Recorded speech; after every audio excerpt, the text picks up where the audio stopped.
We're going to talk about restringing bracelets. Most of the time you guys won't be doing that, you'll be sending them to me, but over time as you get more experience, it is actually a good thing to do when there's other customers in the shop.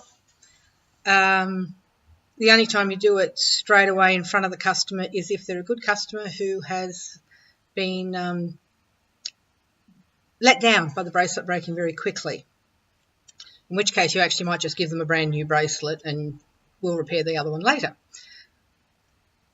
But anyway, I'll teach you just in case you really do need to do it in the shop at some time. So I'm just going to bring the video down.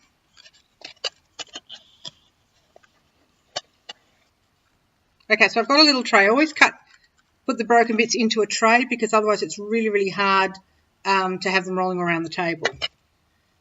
Somewhere you'll find the repair kit where there's a little needle and string. Make sure the string is done double, okay, unless you're doing a nugget bracelet, in which case you'll put a string through for a third time to make it 3 strings. Make sure it's also twice the length of your wrist in terms of the amount you've got, so you've got plenty of action, or 1.5 times your wrist, so you've got plenty of action for stringing. I've actually made quite a long one because I'm about to do 2 at once.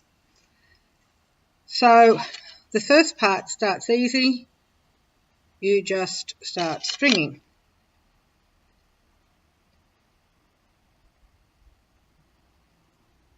Do about 3 and then I pull them along. Oh, I tie a knot in the other end so they don't fall off. If tying a knot they still fall off, then do that and then put a bit of sticky tape on it to make it too thick for the things to fall off.